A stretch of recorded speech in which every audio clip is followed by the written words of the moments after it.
One day after firing the nation's top military leader, General C.Q. Brown, and several other senior leaders, including Lisa Franchetti, the first woman to serve as the Navy's top admiral.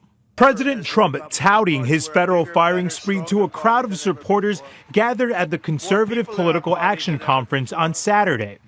But the people have given us a resounding mandate for dramatic change in Washington, and we are going to deliver it. We're going to use it, and we're going to make America great again by using it. The president also praised Elon Musk's campaign to cut government spending.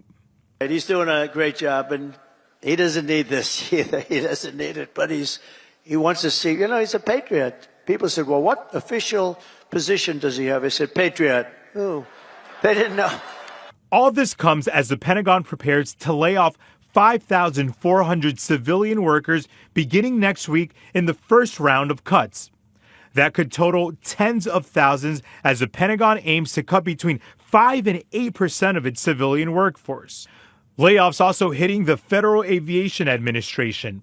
More than 100 probationary employees have been terminated, including those that produce air traffic navigation maps, sources tell ABC News.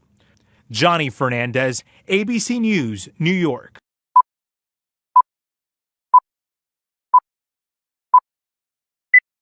Ladies and gentlemen, please breathe through your clothing. Stay low. Minutes after taking off from Atlanta yesterday, this is what it looked and sounded like inside Delta Flight 876. The Boeing 717 filled with smoke, causing the pilots to make an emergency landing and forcing all 94 passengers to evacuate. A scary disruption for this family coming home from Florida. I was thinking, okay, we're going to go down. I'm not going to make it home to my 5-month-old. I literally got out the car and ran in, and I just picked him up and started crying and kissing him because I remember screaming, I just want to get home to my son. Aviation experts responded to questions about whether the oxygen masks should have been deployed in the cabin, saying no, because those are not designed for smoke, but for a drop in cabin pressure. The FAA is investigating what caused the smoke, and in a statement, Delta said, quote, nothing is more important than the safety of our customers and people.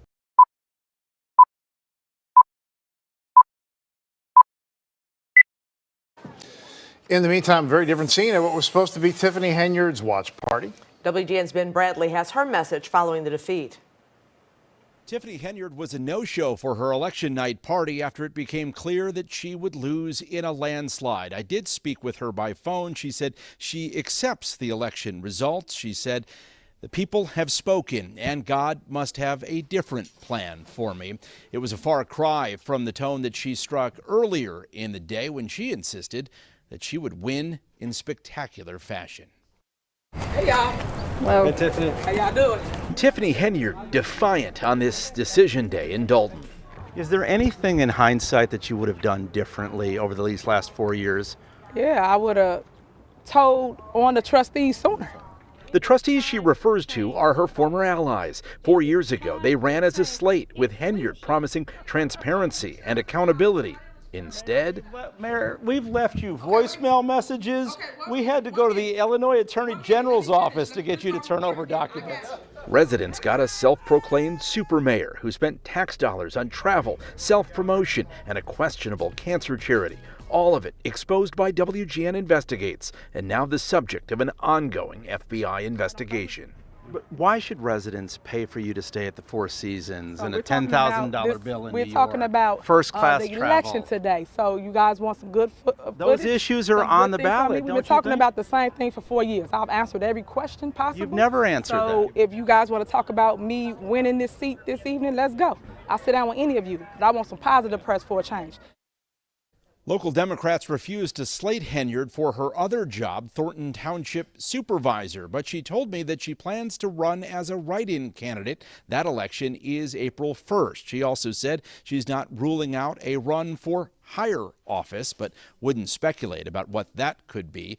She could, though, have bigger problems if the ongoing FBI investigation leads to charges.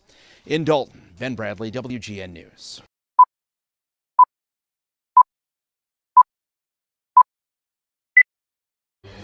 Well, here in New York in just the last couple of hours, Luigi Mangione made his first court appearance since December. His defense attorney says her client's right to a fair trial is being infringed on. He is being publicly treated as guilty and as having the presumption of guilt as opposed to the presumption of innocence, which is what he is entitled to. That's his defense attorney there. Now, that, though, is Mangione walking out of court earlier, flanked by officers on both sides, wearing a bulletproof vest.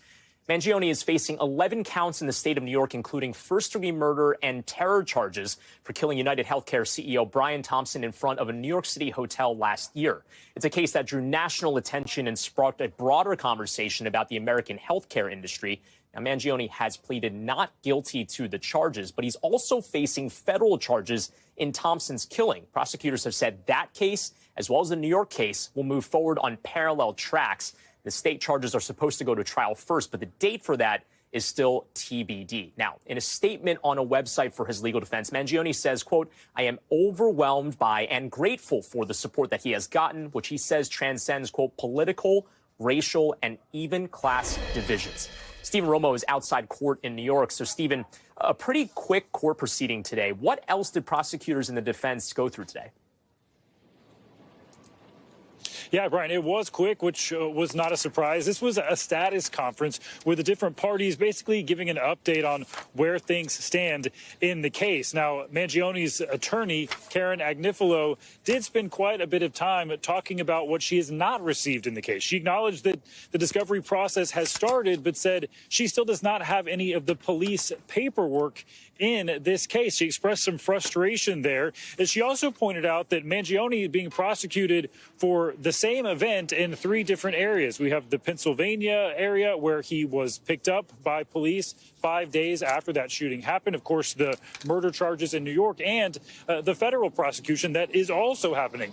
Agnifilo also saying that she's upset that prosecutors apparently shared evidence with an actor playing Luigi for a sort of docudrama series before giving that evidence to the defense team. Here's more of what she had to say. Hearing an actor play Luigi reading from a journal that they say is Luigi's, and we have yet to receive it from the prosecution. And so it's outrageous that they have time to go and prejudice Mr. Mangione's ability to receive a fair trial and go out and make these statements, but not give this to us. Now, prosecutors pointed out that they have shared quite a bit of evidence with the defense team, including 800 gigabytes of video surveillance footage from this. They say they're working on sharing more. Brian? Now, Stephen, over $525,000 have been raised for Mangione's legal defense fund. He's amassed quite a lot of support. Have you seen some of that in person down there by the courthouse? Yeah, not surprised about that $500,000 whenever you see the number of people who were out here today. I was trying to keep a running count, but I lost track. There were so many people, some of them showing their support for Luigi, showing the Saint Luigi figure like you would see on some of these candles that people have brought. A lot of green Luigi hats like Mario and Luigi, showing their support for Luigi, signs saying free Luigi. So much of this support from him, and supporters also trying to get the message out about what they say is an unfair healthcare system. Here's some of what they said. I want to take advantage of this moment with all this publicity around this case. The healthcare system in the United States is awful. It is killing American people, and I need to be here to fight for the citizens.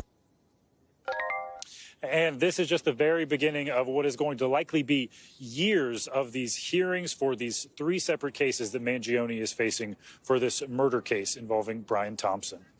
Brian? Stephen Romo, thanks so much.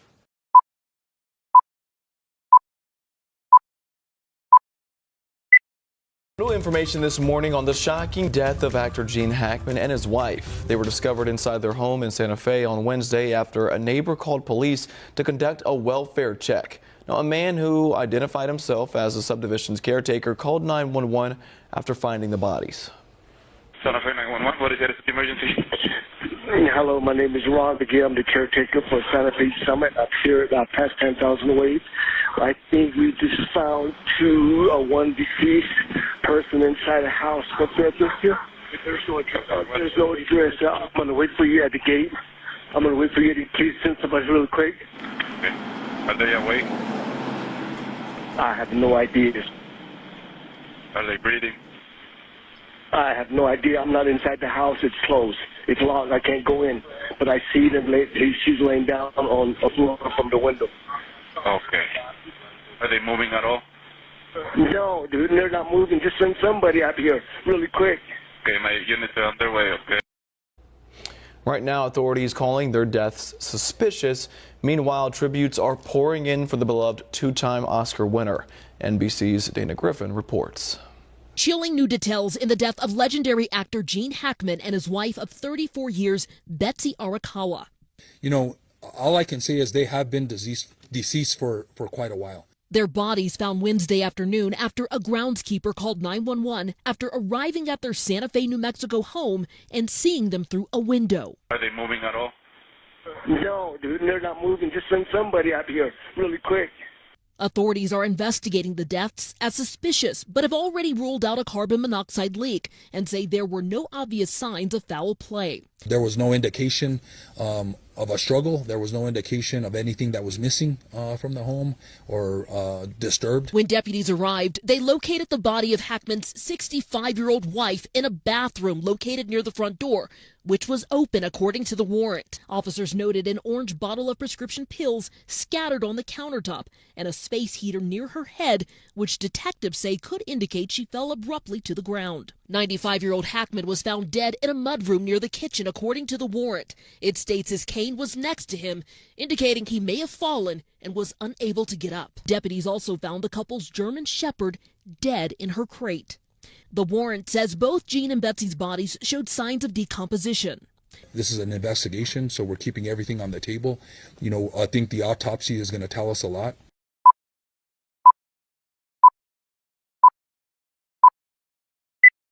From Washington, D.C., President Trump and Ukrainian President Volodymyr Zelensky are meeting at the White House right now. It comes after public conflicting takes on how to end Russia's invasion of Ukraine that we saw from the leaders last week. This is a live look outside that meeting at the White House. Russia is at the center of the talks between the two leaders. As CBS's Natalie Brand explains, the U.S. is also pushing a rare earth minerals deal with the nation. President Trump, you have a message for Vladimir Putin. Ukrainian President Volodymyr Zelensky arrived at the White House Friday, facing pressure from President Trump as the administration tries to make a deal to end the war between Russia and Ukraine. It comes a week after Trump blamed Ukraine for a prolonged war and even called Zelensky a dictator. He walked back that comment Thursday. Did I say that? I can't believe I said that. President Trump has expressed optimism he can strike a deal. Ukraine is pushing for U.S. security guarantees to protect its sovereignty. We're going to certainly try and get as much as we can back. But on the NATO, it's just not, that's not going to happen.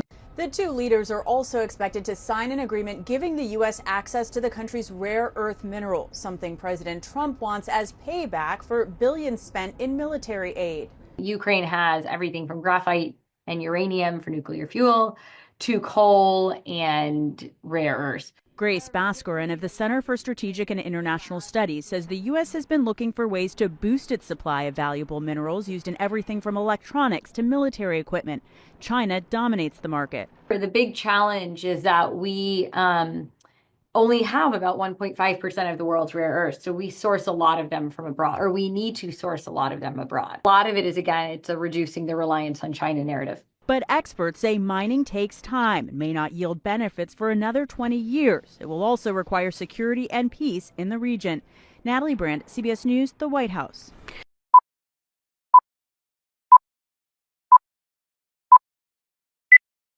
And remember, we are waiting for House Republican leadership. Speaker Mike Johnson, we believe, will step up to this microphone there and talk about what just happened, why they seemingly pulled the vote on the budget resolution and then revived it about 10 minutes later.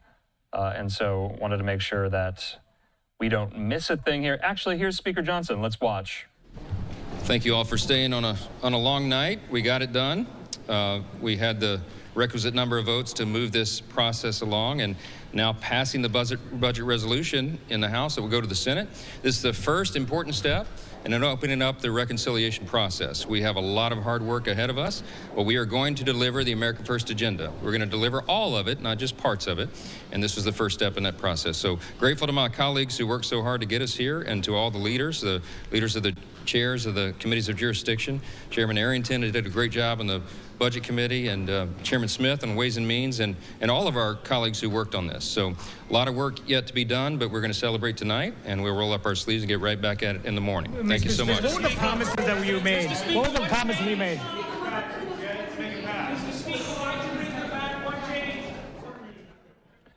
Okay, you heard there from some of the reporters shouting questions at Johnson. Johnson not taking any questions. What were the promises you made, indicating that there were some promises made to get some of these holdouts on board. Obviously, that's not confirmed. We cannot confirm that. Of course, we'll hear from some of those members who ultimately did vote yes, who in the last several days were either on the fence or were flat out no's, including Tim Burchett of Tennessee and others like Warren Davidson from Ohio. And so hopefully we can hear from them about why did they change their posture and why did they ultimately vote in the affirmative to pass this budget resolution there, though Speaker Johnson saying that they still have a long way to go. I want to put this up here from the Speaker saying this. This is a joint statement with the leadership team saying today House Republicans moved Congress closer to delivering on President Trump's full America First agenda, not just parts of it. He says this momentum will grow as we work with our committee chairs and Senate Republicans to determine the best policies within their respective jurisdictions to meet budgetary targets. We have full confidence in their ability to chart the best path forward. Johnson says, while there is still much more to do, we are determined to send a bill to President Trump's desk that secures our border, keeps taxes low for families and job creators, restores American energy dominance, strengthens America's standing on the world stage, and makes government work more effectively for all Americans. So a very, very brief comment from Speaker of the House, Mike Johnson. We'll re-rack that a little bit later on just so you can get a glimpse of what he's feeling, what he's saying, what he's thinking as we approach that government shutdown deadline of March the 14th.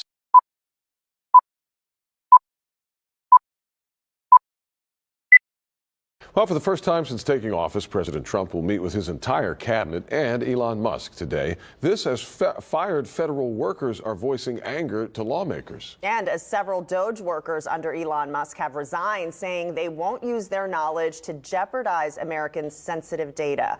NBC's Alice Barr has the latest from Washington. Good morning, Owen and Sophia. The pushback over federal cuts comes as President Trump scored a big win for his agenda on Capitol Hill. President Trump preparing for the first full cabinet meeting of his new term with Elon Musk set to join amid growing frustration over the rapid-fire cuts from his Department of Government Efficiency. This is what democracy looks like. Protesters outside Health and Human Services drawing attention to research cuts. It's about whether people live and die. Everybody move, please. While fired federal workers went from office to office on Capitol Hill seeking help from senators. We're in it because we love our country, and they're firing us saying that we have performance problems, and that's not the case. Those still on the job looking for answers about that email asking them to list 5 things they did at work last week and whether to follow Musk's word that they'll be fired for not responding, or the Trump administration's HR department saying replying is voluntary. Well, it's somewhat voluntary, but it's also if you don't answer, I guess you get fired. What it really is do people exist? That as 21 workers resigned from the U.S. digital service that turned into DOGE, saying they won't use their expertise to compromise core government systems, jeopardize sensitive data, or dismantle critical public services. Musk called them political holdovers who refuse to return to the office. The current resolution is adopted. All as President Trump's legislative agenda passed its first big hurdle in the House, where Republicans narrowly voted to adopt a budget resolution funding mass deportations and tax cuts while slashing a up to $2 trillion from the budget. But how is not clear, and there's a long road ahead. Republicans have acknowledged some of those cuts could come from Medicaid, an anti-poverty program that constituents rely on. The Senate adopted a separate budget resolution last week, and the two chambers now need to bridge gaps to come to one bill. In Washington, Alice Barr, KPRC 2 News.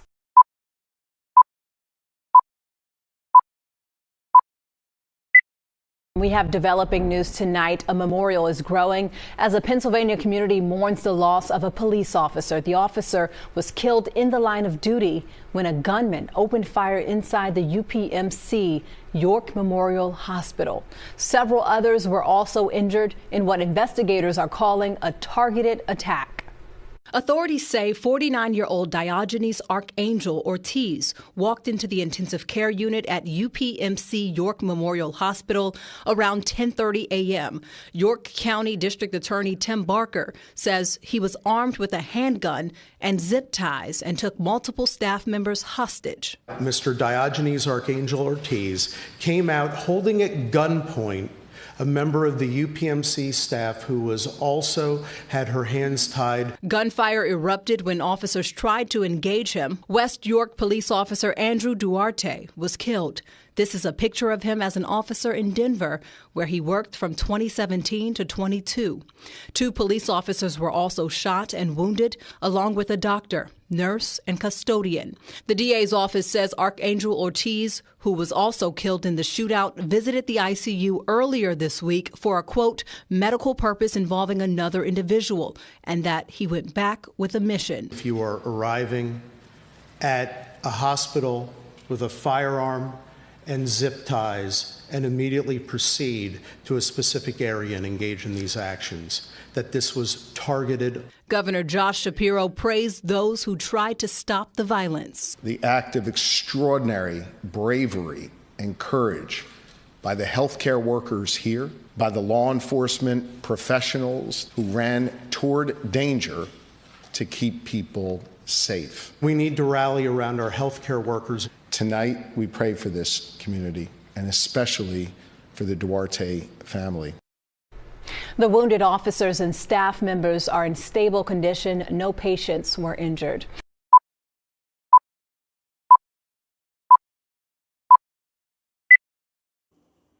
Our correspondent David Blevins joins us now from Washington. David, completely extraordinary, these scenes, and now no press conference, no statement, no deal being signed. And in that Truth Social post, it was almost as if the president was scolding a naughty child, saying you can come back down from your room when you learn to behave.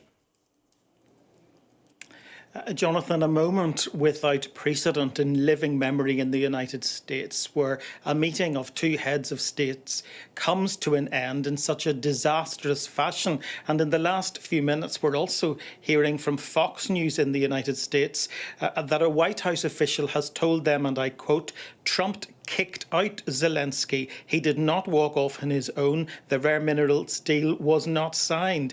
The White House says the Ukrainians were, and again I quote, begging to reset. But Rubio and Waltz, that's Secretary of State Marco Rubio, and National Security Advisor Mike Waltz, informed them Zelensky needs to leave the White House grounds and return when he's ready for peace. The president and US officials felt disrespected by Zelensky's rhetoric and demeanour, and they cited that he was shrugging and rolling his eyes throughout the conversation. At the end of that extraordinary back and forth in the Oval Office, President Trump told reporters that this would make great television. Well, it did that, but it certainly has not made great diplomacy. It has set back efforts to bring about peace in Ukraine by some distance. What was played out for the world to see was just remarkable.